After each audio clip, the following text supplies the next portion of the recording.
Okay. So let me drop into what I was sharing. So the Akashic Records are continuously sharing different messages, the messages, the insights, the perspectives that are most relevant, most healing to us in the moment that we're receiving them. Whether it's those of you who are present with me now, those of you listening to the replay, whenever that may be.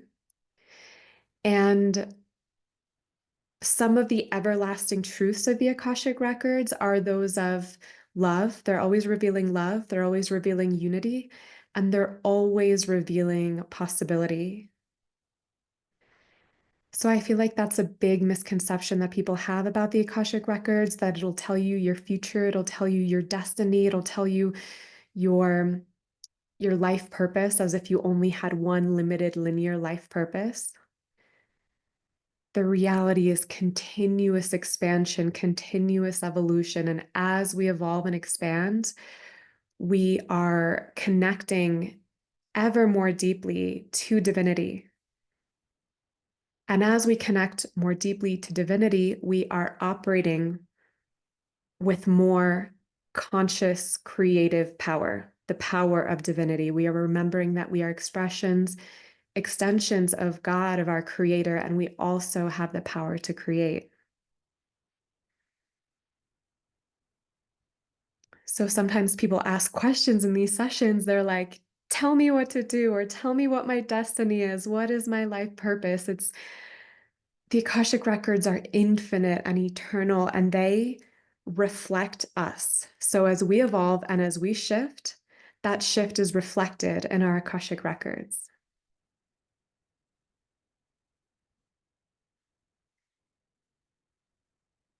So again, everyone's going to have the opportunity to ask questions. I'm going to tune into the people that or the people in the questions where I feel the most energy. So please don't take it personally if I don't tune into your question. I'm just going to use like the energetic pull to choose the questions and the people. And there are two ways you can ask a question. You can write it in the chat box, or you can use I think it's under React at the bottom, use the raise your hand option right on the little toolbox at the bottom, and then I'll call on you if I feel the energy calling me there.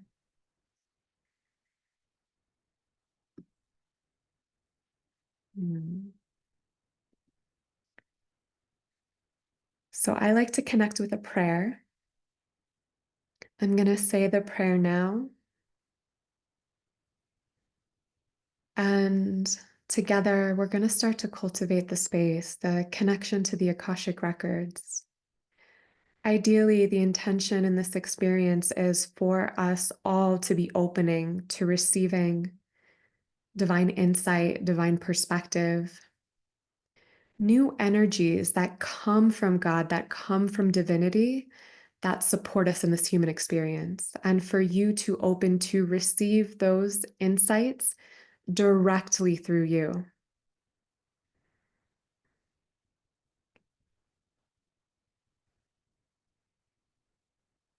The foundations that we get to cultivate in order to be available to receive these insights are trust and allowing our minds to come into a still, spacious, silent state. So, invitation for all of us here present, for all of you listening to the replay to drop in.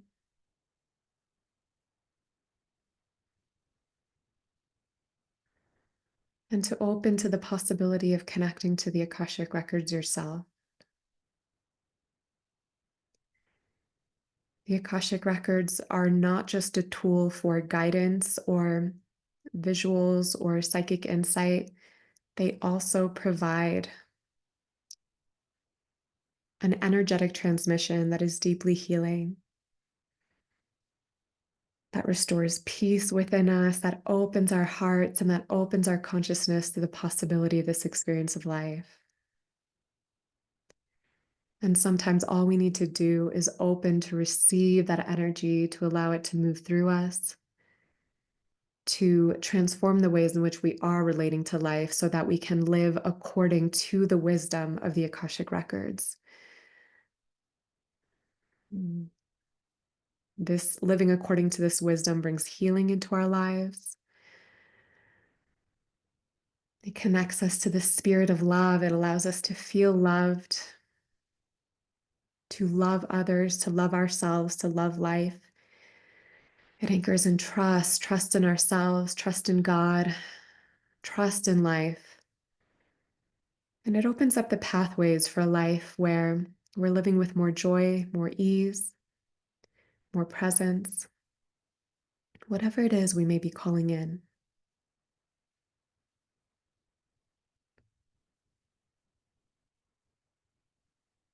Okay, I'm going to say the prayer to connect. Spirit, support me in coming into an elevated, expanded state of consciousness so that I may be one with your perspective. Set aside the totality of my personality so that I may serve as a clear channel for your divine love, insight, and guidance. Allow me to see all who are present with me here today and all who are tuning into the replay as they are seen in the light of the Akashic Records. Help me to know them as they are known in the mind of God, and enable me to share your communication spirit with your clarity and with your love.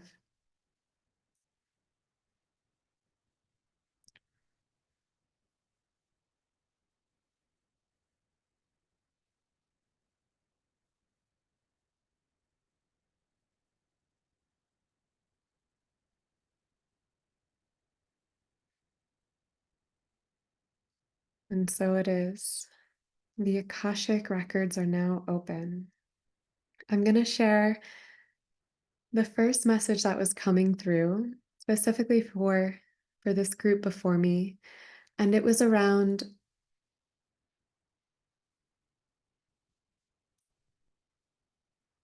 the paradox of relaxing, having fun, enjoying this life, not taking it seriously, connecting to the perspective that this is a divine playground.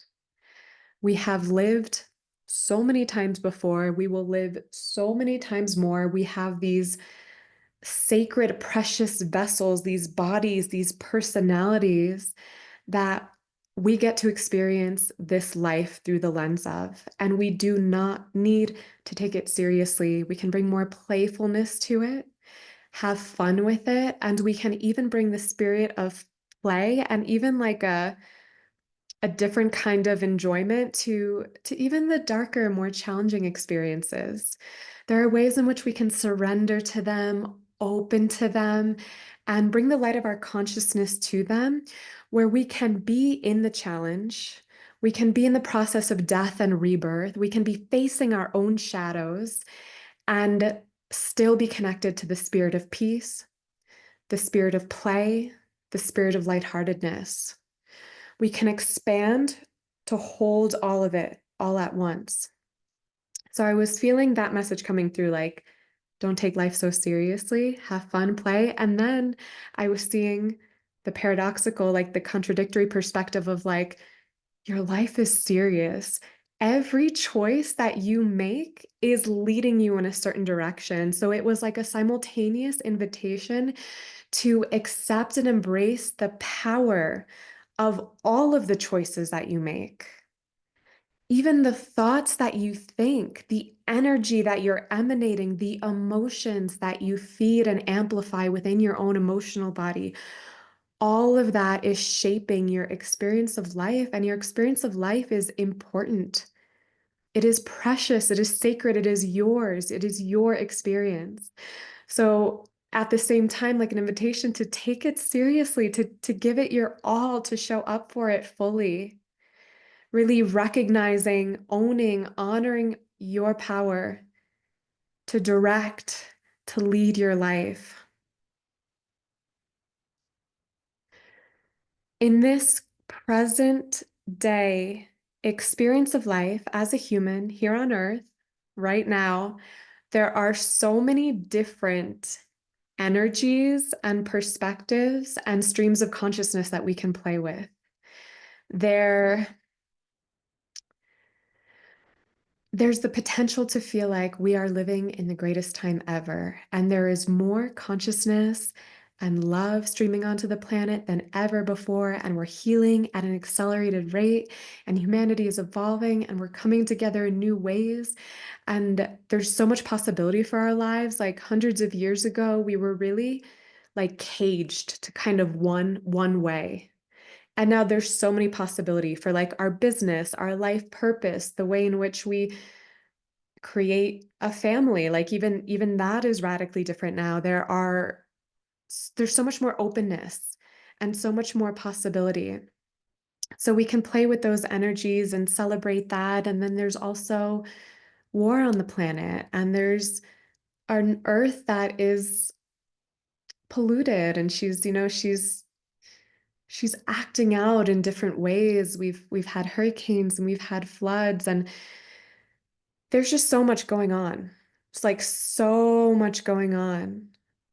So there's a way in which we can expand to embrace it all, knowing that God's got it, continuously giving it all up to God in terms of how we hold it all, so that we're not holding weights and burdens that are not ours.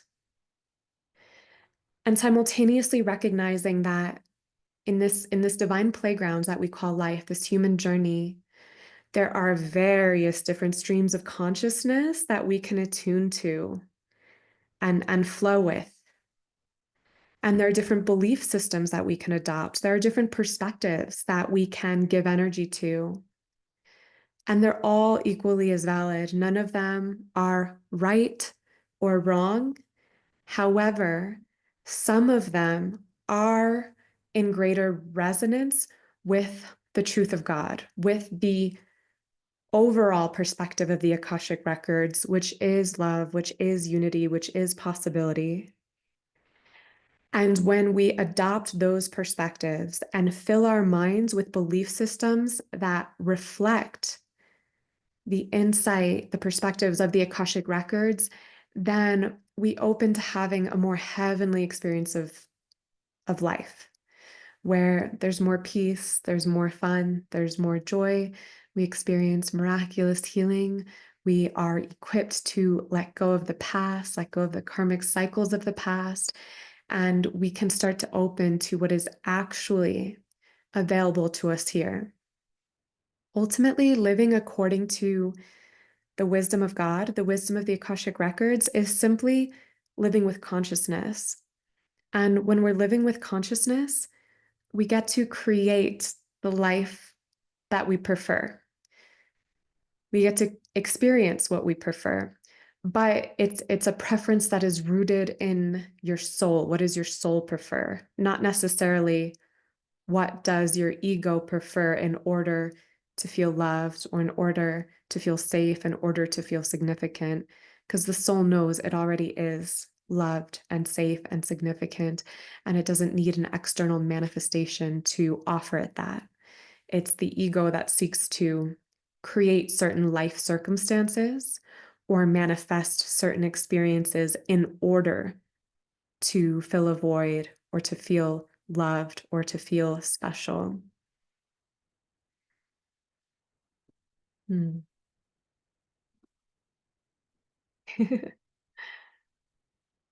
Yeah, Isabella says, what a fitting message for the Dia de los Muertos today in Mexico, where I live. I love it. Yay. So perfect for what I'm experiencing these days. Okay, I'd love to open it up to your questions. Hmm. Okay, I love this question from Chelsea. Thank you. How do we surrender more?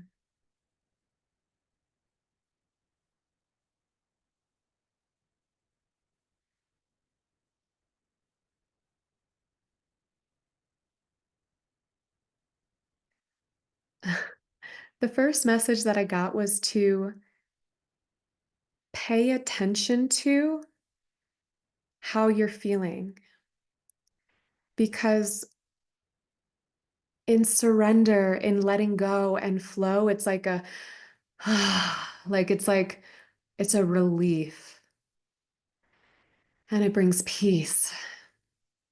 And then when we're not surrendered, we tend to be in states of control or operating from fear. And that feels a certain way. It can feel contractive or it can feel extractive. Surrender and letting go can be a process. The visual that I was getting was like the letting go of the leaves in the fall. It's like first, they turn the different colors and then eventually they let go. It has its timing to it. When we are directing our intentions towards surrendering and letting go continuously, knowing that in moments it may mean to interrupt our thoughts. Like we may have a whole thought process around trying to control or just anything that's reflective of not surrendering. We can have thoughts that have momentum and be heading in a certain direction. And if they are thoughts that we've been thinking and believing for a long time, then there's an aspect of us that may sincerely believe that they are true and that they are important and that we should continue to give energy to them. But when we are willing to surrender through our prayers, keeping ourselves reminded, I desire to surrender, I desire to flow, I desire to let go, because I know that that is the pathway towards my greatest happiness. There are burdens and weights that I've been carrying, there are resentments from the past, lack of forgiveness that has been holding me back. There are ways in which I've been creating my own contraction, my own discomfort. When we continuously acknowledge that, then we become better at interrupting these thoughts when they arise and not taking them so seriously. A lot of spiritual growth and evolution requires humility. It requires humbleness, where we don't place so much importance on what has happened to us or who we've been. And we place more importance on what is possible, on divine wisdom, on living according to divine wisdom, which can be really annihilating to the ego at times, which is so identified with its own self-importance, its own the way in which it relates to its own emotions. Yet there are ways in which,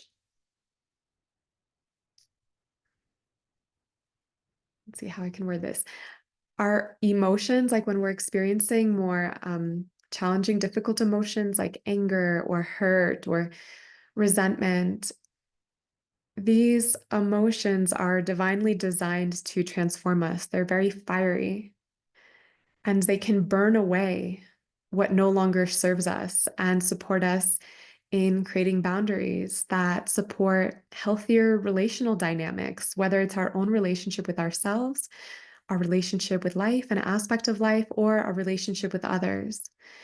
And at the same time, without humility, without humbleness, when we are arrogant, then we can actually utilize these emotions to burn ourselves and to burn others because we take ourselves too seriously. And then we're not open to transformation and change. We become more identified with what has been and and who we have been instead of allowing ourselves to surrender to life, which is continuous change, continuous life and death, life and rebirth. It's a never ending transformation. So becoming better at surrendering requires us to trust, to have faith, and to be willing to let go. When I heard the willing to let go, I saw the trees in the winter, the trees in the fall, when they let go of the leaves, it's like they're preparing for a death, a time of rejuvenation, regeneration. But it is a time that is reflective of death and of silence. And sometimes humanity can have fears towards death, fears towards those seasons, resistance towards them, not really recognizing and honoring the value of them. Overall, humanity has created a lot of preference for the seasons of like spring and summer and the times of light and expansion and growth. Yet it all starts from the void, from the times of death. We can't be rebirthed into a new version of ourselves. We can't experience what we've been praying for until we let go of what presently is, until we allow ourselves to die. And that really supports surrender. Thank you, Larry. I'm tuning into the chat.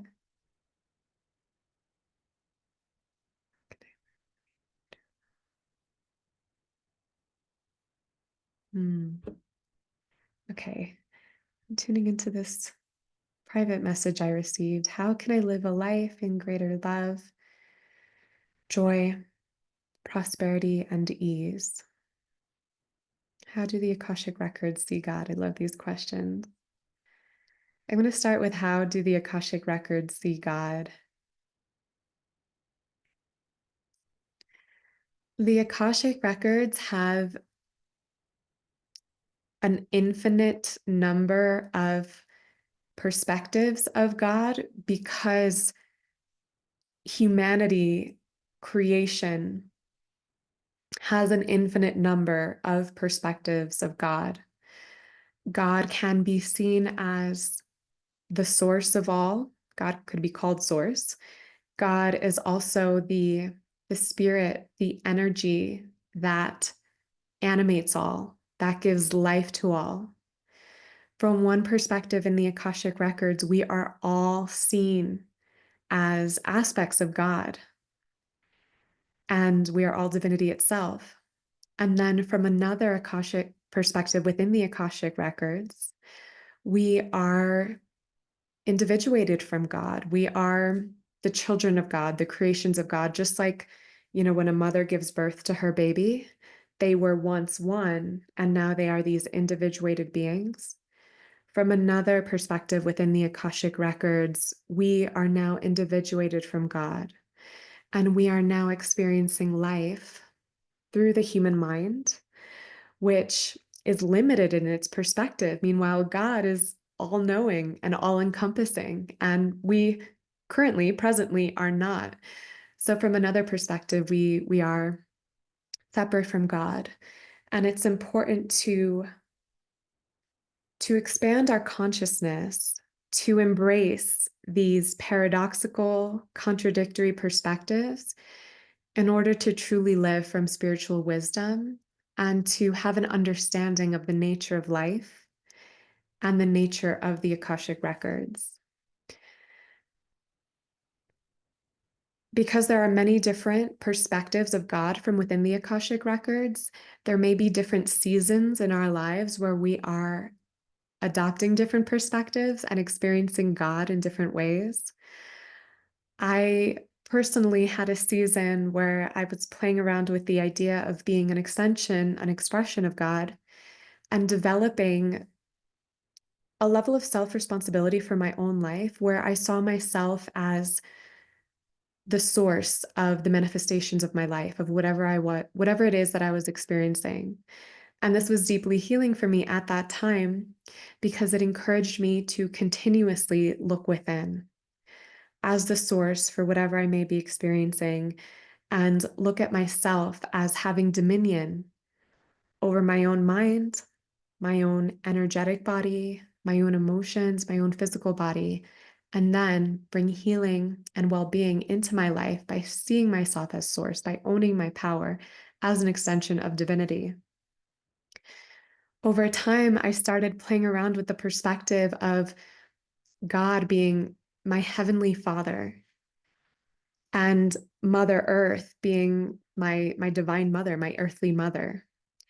And God as my Heavenly Father lovingly, endlessly, and supporting me endlessly, just as a father that's really connected with his heart would just love his child so much. And seeing God as this all powerful, all knowing, all loving, all compassionate Heavenly Father who I am the beloved daughter of.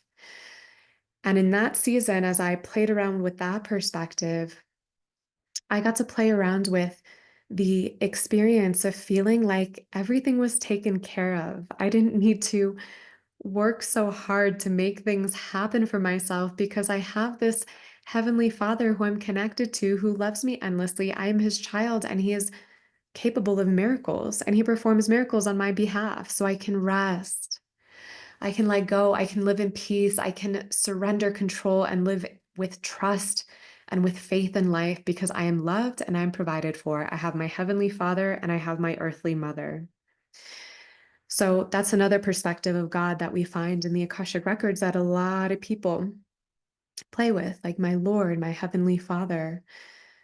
We can perceive God as this all loving, all knowing, compassionate being that created all of this and that holds the wisdom of all. We can see God as the Akashic Records, and we can also see God as a being that offers guidance and offers correction, because we can see karma as a reflection of God, and God continuously showing us the way to live the kingdom of heaven here and now, knowing that heaven is a state of consciousness. And because heaven is the kingdom of God, we must live according to God's laws, according to God's ways, in order to access the kingdom of heaven here and now. So from that perspective, sometimes in the Akashic Records, you can see God as like corrective, but that's not the only perspective or the all-encompassing perspective of God. It truly is, yeah, an infinite number of perspectives. You can see God's love and God's magic in every flower and every sunset. You can see God in the sun. Here where I live in Peru, um, they referred to the earth as Pachamama, and God was seen as the sun.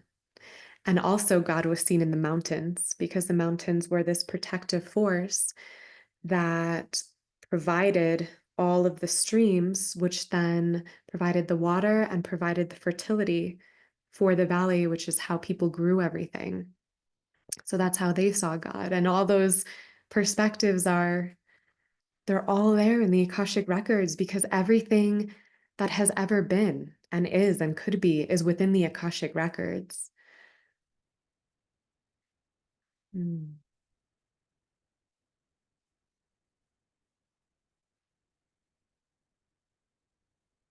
Just going to read through all the questions before I tune into one.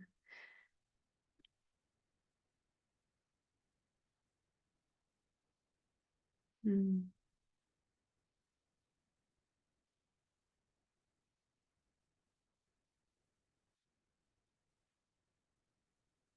Yeah, Isabella shares, yes, humbleness is so essential and comes with trust and surrender to spirit.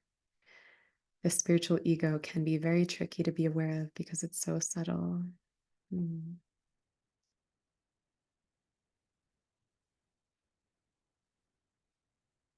Mm.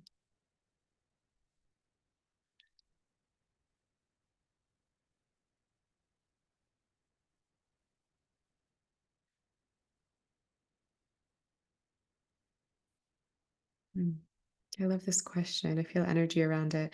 I've been in the void for quite some time, feeling things change and evolve, shedding old beliefs and identity, but it feels like I am missing a piece to fully pop out of that state. I feel this piece being close, but just out of reach.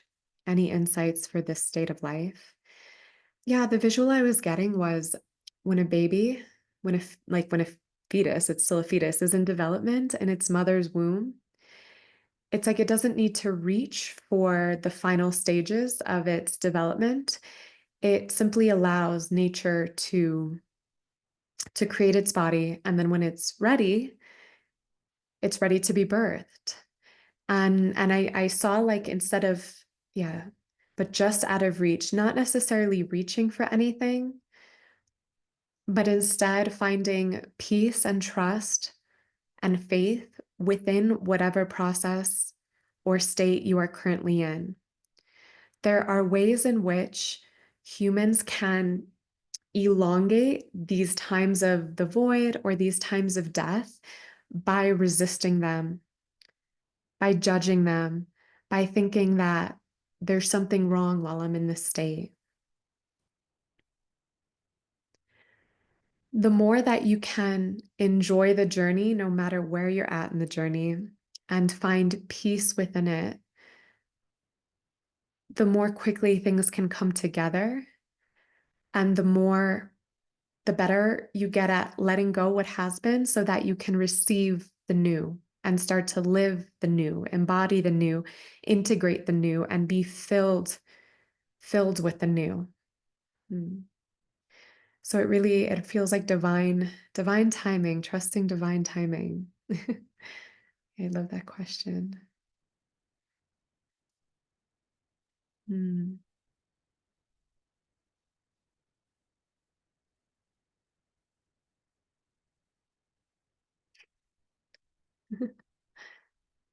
Okay, I love this question. How to let go of karmic contracts, bonds, and is it possible to release all of our karmic contracts in this lifetime? I'm being led to first speak to ways in which people loop in karmic contracts. One of them is through blame. When we blame the external world, or we blame a relationship, or we blame a person for what is occurring, then we tend to loop in the karmic contract, the karmic bond. When we anchor into self responsibility, that's when we can begin to receive the wisdom, the healing, the transformation that the karmic contract has for us. Every single karmic contract that our soul has made, every karmic bond is here to lead us towards greater love. And that starts with self-love. Every karmic contract serves a purpose, and we will loop in these contracts until we are actually willing to learn from them. When we blame another, we distract ourselves from the opportunity to learn, to heal, to grow that this karmic contract is offering us. So the more that we look within and focus the transformation on it being within us, then we can let go of karmic contracts because they will be complete. We will have received exactly what it is that we needed to receive. Something that this requires for some people is being really rooted in self-love and really rooted in God, in trust, in faith. If we're not rooted in self-love, then we can be susceptible to seeking love outside of us and seeking love from a specific relationship with a specific person. If we fall into the deception of believing that us being loved, us experiencing love, is going to come from a particular relationship, then we may not want to accept the relationship for what it is and see it for what it is. We may become attached and then hold on to it. And in that attachment, we may become more preoccupied with making the relationship work versus honoring the learning that that relationship is offering us, which all relationships are designed to grow us in love. And it all starts with self-love because self-love is the foundation for all the love that we can offer another.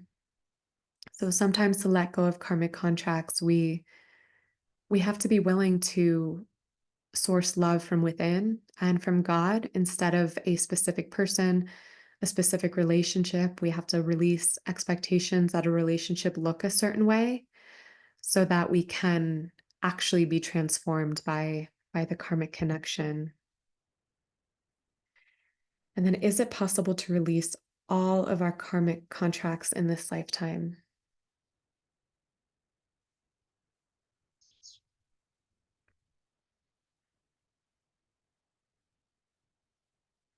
When I asked that question, it looked murky to me because what I saw was that every single action in this life is, let me feel into it. It's like the way that I'm seeing is that all of our actions are creating karma, whether they're positive or negative. They're all creating ripple effects.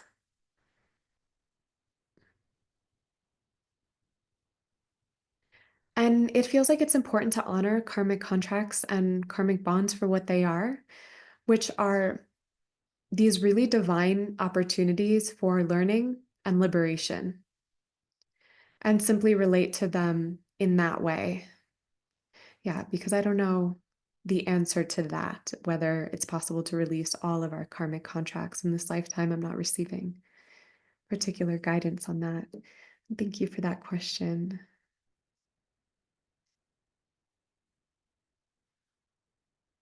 Hmm. From Ebru, thank you for your explanation of spirit and God. So, our connection is always solid, but our perspective changes on what we need in particular time. How can we sustain the heaven state of mind?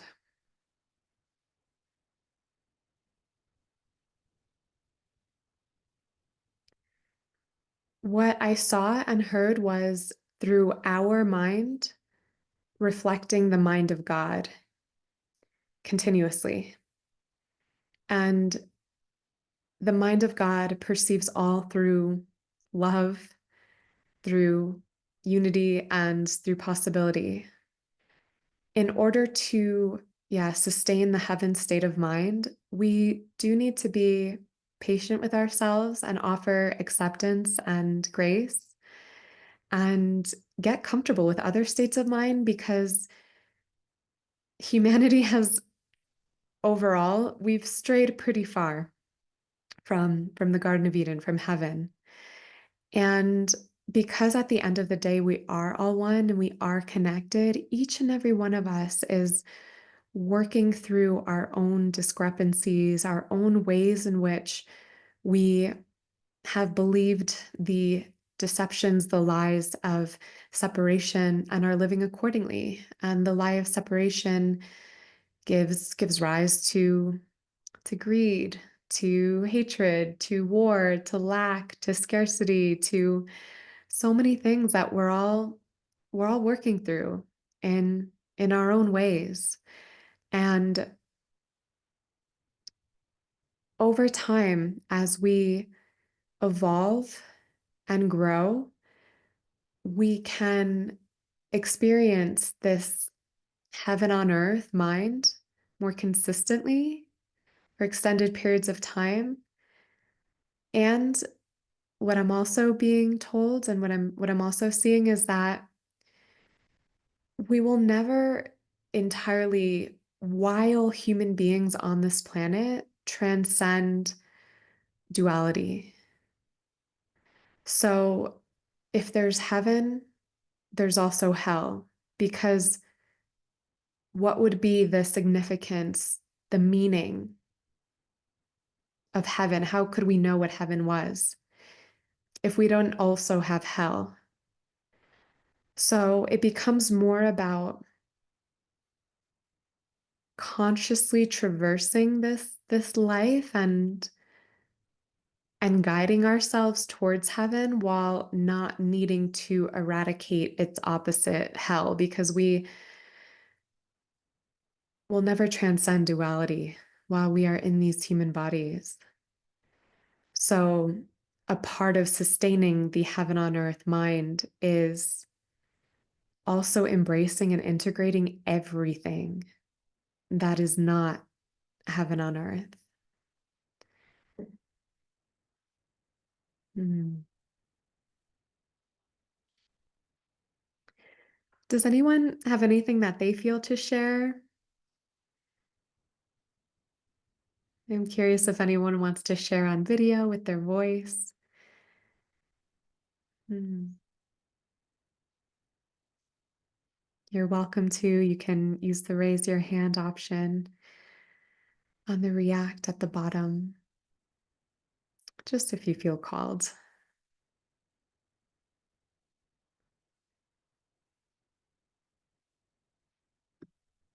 I love this. What is Akashic Records perspective on Black magic? Hmm. Oh, actually, I see a hand. I would love to hear from you.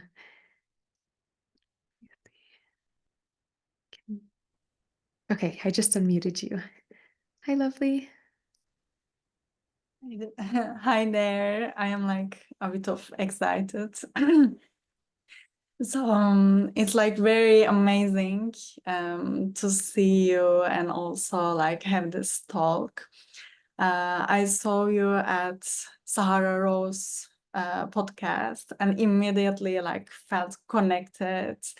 Like everything you say, it really resonates with me, and like thank you for also answering my questions, by the way. So like these are my feelings. I have one last question.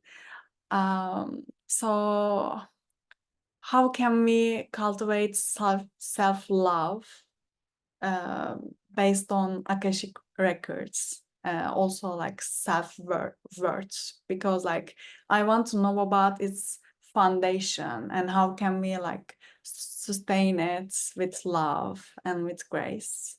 So thank you so much. Thank you, lovely. I love that question. And it's so lovely to connect with you. I'm happy that you're here, and thank you for sharing about the connection that you felt.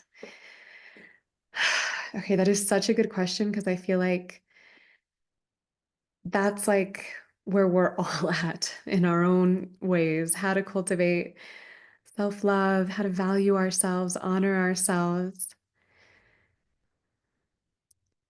Each and every one of us has our own unique connection to the Akashic Records. So at any time, you can connect to the Akashic Records however you feel to. I like to do it by saying a prayer. You can do it however it feels resonant to you. And then ask. Every one of us has beliefs, perspectives of ourselves, reoccurring thoughts, behaviors, relational dynamics that we're engaging in, habits that are not reflective of the potential of our self-love, our self-honor, truly valuing ourselves. So if you simply ask about it, it'll be revealed to you. And even as I'm speaking about it now, I imagine that for some of you, it's coming to you right now, ways in which you may not be completely loving yourself and honoring yourself and valuing yourself. And you can bring the light of your consciousness to it by just seeing it, asking it, and bringing it into your conscious awareness. That's how we bring it into the light of consciousness. And then explore, okay, how would this shift if I truly loved myself? If I was so rooted in self-love? And then start to play around with that perspective, that new belief. Like, what would it feel like to engage with that new habit that is reflective of self-love? And can I do that today? A lot of humanity has been collectively conditioned to believe that they are powerless and that they are victims to their habits and to their addictions and to their attachments. And so they operate accordingly. But we can begin to dismantle these beliefs by continuously accessing the Akashic records and really, truly, with like the willpower of our consciousness, playing with new beliefs, with new habits, new ways, knowing that the new is not, it's not always easy. It's not always comfortable. Sometimes it requires getting outside of our comfort zone and letting go of things that we feel that we're not ready to let go of. Sometimes it requires like facing addictions and attachments that we have been utilizing to like source some sort of comfort or some sort of safety, but which we know deep inside your soul is always speaking to you. Whether you're aware of it or not, you're always connected to the Akashic Records. It's like, it's not the highest expression of self-love and self-honor. And through the activation of like, I'm feeling it as like a spiritual warrior who is willing to look at your own shadows, your own ways, and then look at what is possible for you, knowing that the transformation is not always easy. It's not always easy, but it's like a trick of the mind that it's not easy. Because the reality is, once we step into it, we're like, oh, I feel so much more peace. I love myself so much more. Because I love myself more, I love life more. I love others more. I'm showing up for myself more. I'm showing up for others more. My dreams are coming true. Like there's so much more freedom in my life, freedom to manifest what it is that I actually desire to create here. There's so much more empowerment to like show up and to share, and so many blessings stream in as we make these choices that are reflective of self-love. But along the way, our mind can play tricks on us. And we can be afraid to let go. We can be afraid of change. It's part of the collective conditioning that humanity is currently breaking out of. And each and every one of us is a part of it. So we're all susceptible to it to some degree or another. Yet the more that we take risks and open and walk with fear, walk with doubt, walk with all those insecurities around change and operating more from self-love, the more comfortable we get walking with all of that and simply choosing self-love over and over and over again, the more easy and natural it becomes. And ultimately, because this experience of life is infinite and eternal, the journey never really ends. We are continuously evolving into more and more and more love. But yeah, what I heard, like to just wrap it up, ask and you shall receive. So ask your channel, like ask your soul, ask your heart, journal about it, and then just do it. Even if you're like, oh, I don't know, just play with it. Sometimes I think that people underestimate how similar we all are in some ways. And what I mean by that is that something that I face often in my mentorships and in my one-on-one Akashic record readings is that people feel like they can't go for their dreams or make big changes or develop their spiritual business or whatever it is that they're wanting to do until they can do that without fear, without doubt, without insecurity. But the reality is that in this experience of life where there is duality, we're always going to, like, the deeper we cultivate trust, like, fear will still be there. Doubt will still be there. The more we develop our confidence, insecurity will still be there. We just get better at walking forward with it. And these different voices can keep us from cultivating self love. But if we act anyway and move forward anyway and don't give them so much energy, knowing that reality is actually, we tend to think that what we think is real, but reality is always changing. And our thoughts and our minds are also informing reality and shaping reality. So the more we come into that awareness, the better we can get at relating to our minds and our own insecurities and our own ways in which we don't really act from self-love. We get better at relating to those things with consciousness instead of believing it as real and true. We can just conclude that, okay, right now I don't feel a lot of self-love because I haven't been operating from self-love, but that doesn't mean I can't start to cultivate self-love now. And that doesn't mean that deep inside I don't actually love myself. Because how could we not love ourselves? Thank you for that question. That was so good. Thank you. Thank you. Okay, before that, I had been on the what is the Akashic Records perspective on Black magic? Yeah, I'm going to take a moment to feel into this. The first thing that I heard was Black magic is just as prevalent as white magic, and it's nothing to be afraid of. It's simply something to develop a conscious relationship around. And ultimately, everything exists to serve. So, Black magic exists to serve.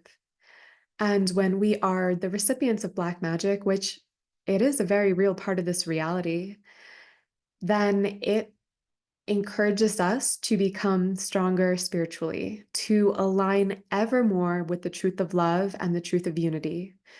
Because Black magic can be very convincing and real. When others are projecting negativity, different forms of hatred, different we cast spells with our own thoughts and what we continuously think. So, one form of Black magic is when someone is sending negative energy our way. It can happen through jealousy, it can happen through envy, it can happen when someone feels really hurt by us and they're angry, they're resentful. It can happen in so many different ways. Black magic can even be present in the news, like the way it conditions humanity to feel fear. Like that's a form of Black magic. Basically, it's everywhere. Gossip is a form of Black magic. It's everywhere. So we can accept it, we can embrace it, we can develop a conscious relationship to it, knowing that we are susceptible to it through the own openings in our field. You can think of Black magic like a virus in the sense that it is contagious, yes, and it can be spread and it can be directed at you. But if you have a strong spiritual immune system, you're immune. Your body, your system catches it. And it's like, oh. And when you're operating from love and unity, and you are truly holding compassion in your heart, and you are truly holding goodwill towards others, then someone can see that whatever it triggers in them, and they can send that energy, it doesn't grow within you. It will not grow within you. And if it does grow within you, and if it does take over your consciousness and take over your body, then it is guiding you towards deepening your connection to God's truth. So even then, it is serving you.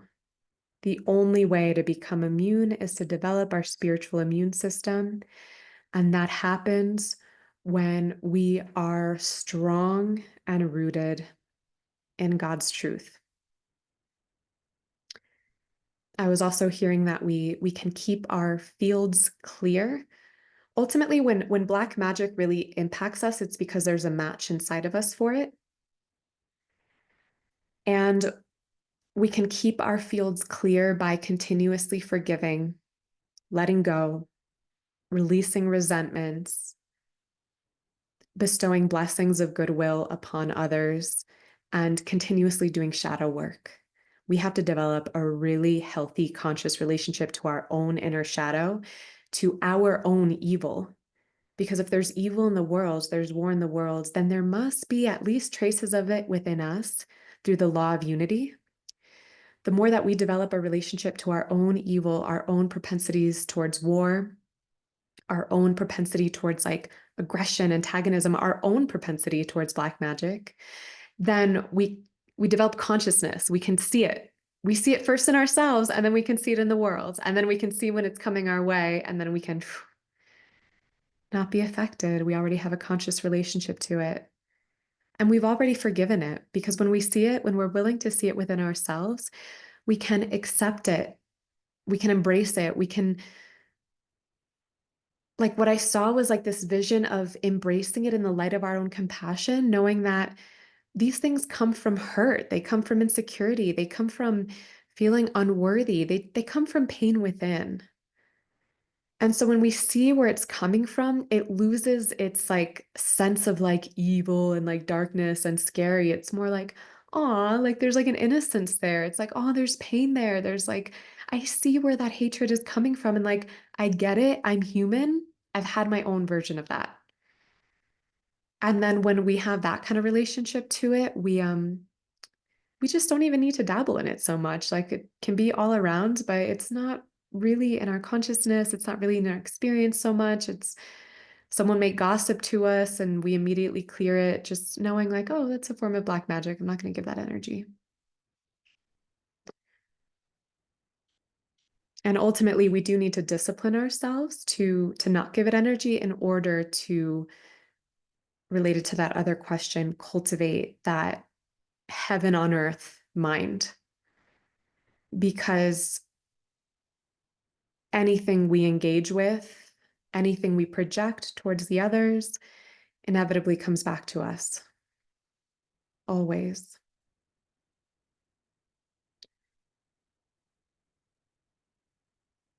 Okay, I'm tuning into, yeah, the chat here.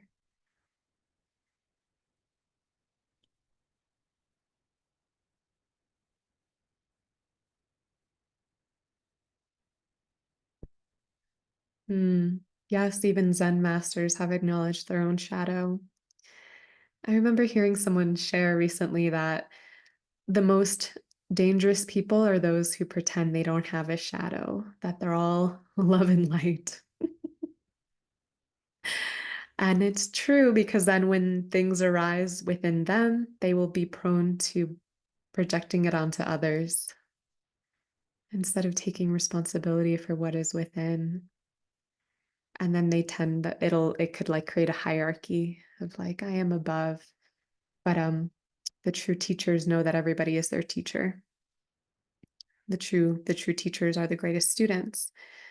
And I feel like the true teachers know that we're all in this together. Like there really is no hierarchy. There's no one who is above or like behind. It's yeah, we're one human family and we all have our gifts. Each and every one of us has our own unique gifts and our own unique brilliance that we bring to this experience. Our own unique genius.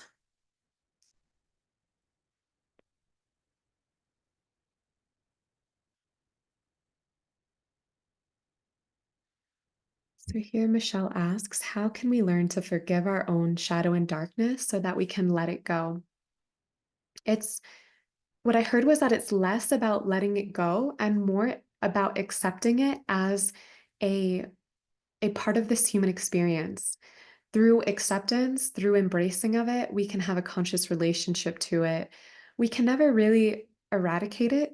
And you see that just in the cycles of night and day. Like, well, we're never going to get rid of darkness because without darkness, there would be no purpose for the light. There would be no, we couldn't know light without knowing darkness. So our darkness will always be there. We just develop a conscious relationship to it where we become better at like bringing the light to it, knowing that it's always going to be there, that it's part of this human experience, and that we don't have to have shame around it or hide it. Because that actually, anything that we shame or judge, we keep from our consciousness because then our ego is like, I don't want to see it because our ego doesn't want to feel shame.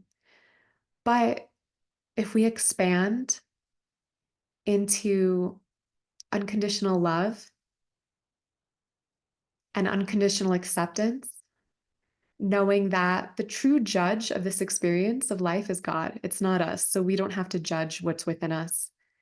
We don't have to judge what is within others. We do get to use discernment, though. Discernment is a quality of consciousness. And with our discernment, we can embrace it and relate to it consciously and have boundaries around it, knowing that it's always there, but it doesn't mean we need to act from it. It doesn't take over our lives and take over our behaviors and take over our relationships when we have a conscious relationship to it.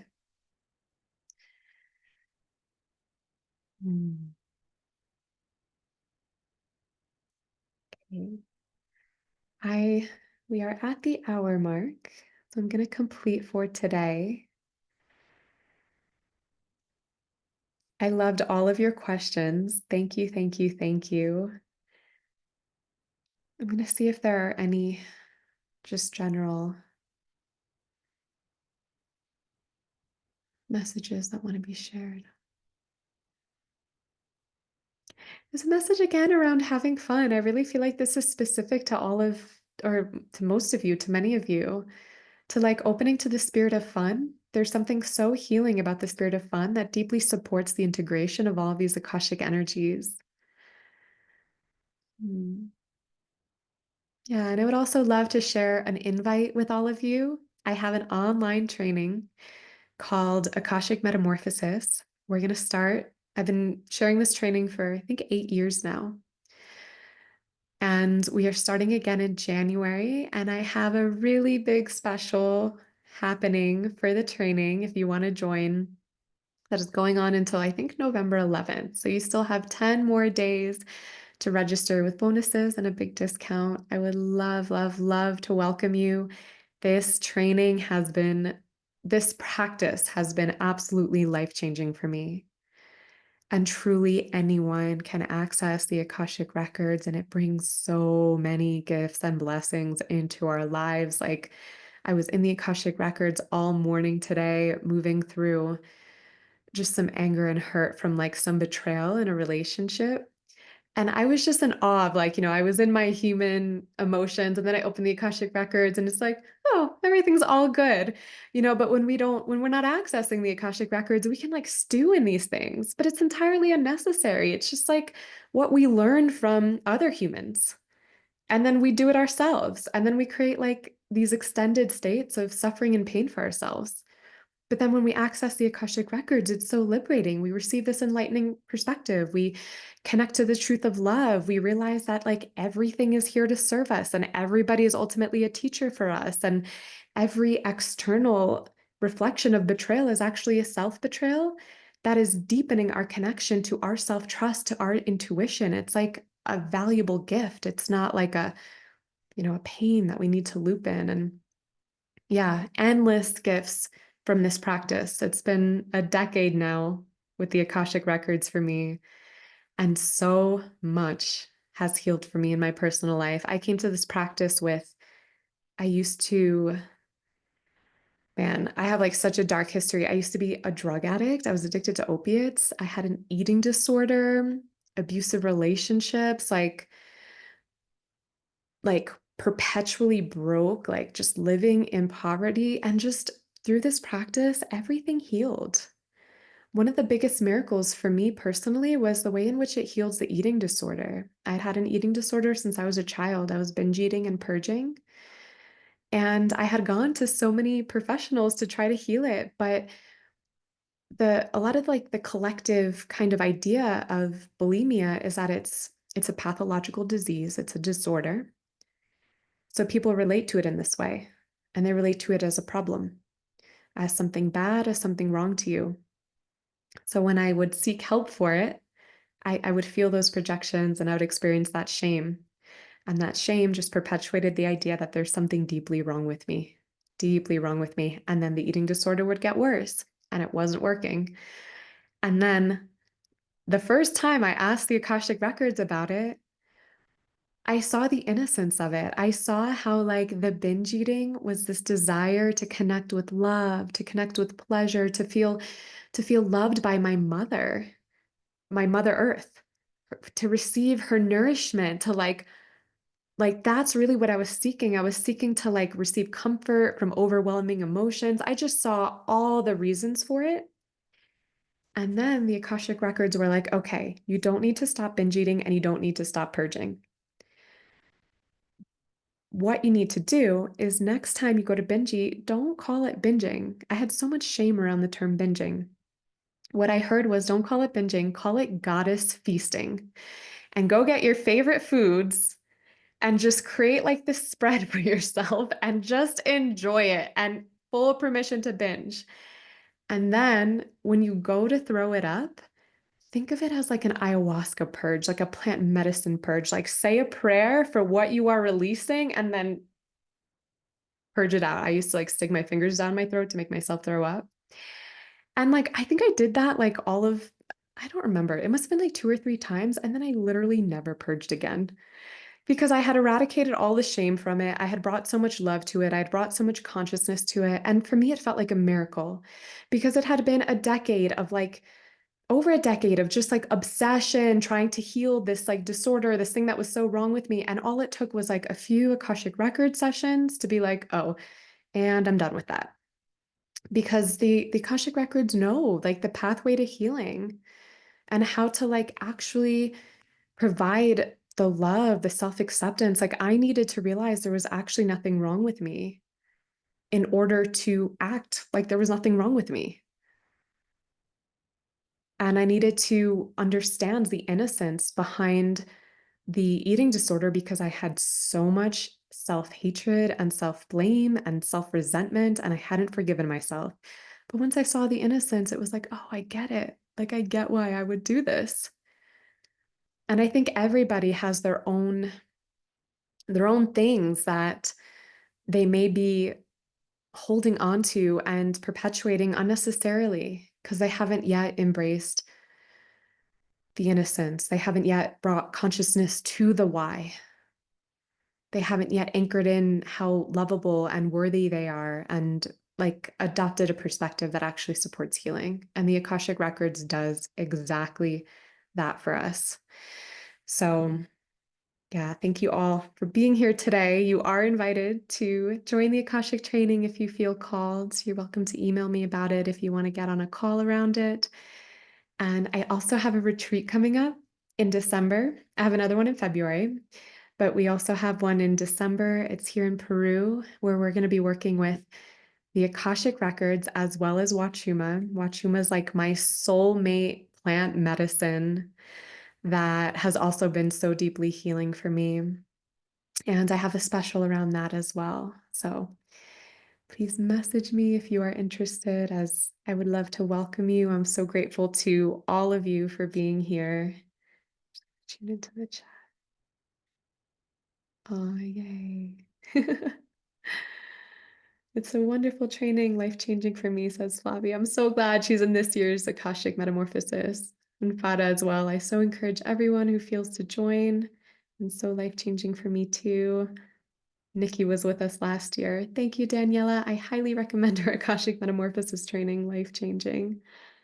Oh, yay. Thank you for this. I also highly recommend this class. I've repeated it several times. Yes, Jules is a long-term student. She's now a teacher within Akashic Metamorphosis, teaching us how to work with light language, which has been really fun and exciting. So thank you, Jules. I've repeated it several times and it has transformed my relationship with divine perspective, myself, and therefore my life. Hey, I love you. Will you offer the retreats in May too? Chelsea, no. I'm in Peru only until March.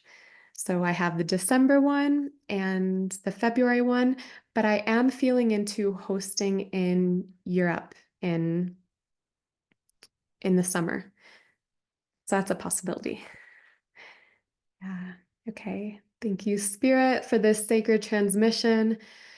May everything that came through be integrated with ease and grace in a way that serves our lives and the lives of all connected to us. Thank you, Spirit, for everybody who you brought to the session, who's been here with me live or has listened to the replay. Thank you for this soul family that I get to share these Akashic transmissions with. My prayers that each and every one of us here feels ever more connected to their own personal connection to the Akashic Records, their own connection to God, the ways of God, in a way that deeply serves and benefits their life, as well as all those connected to them. Just trusting the ripple effects that this practice has. Thank you. Thank you so much, all of you, for being a part of this. I would love to hear from you if you want to share about your experience. You're welcome to email me, message me on social media. Yeah, yeah, and I hope to be in touch and I hope to have you next time. Thank you, everyone. Bye. I love you guys. Have fun playing.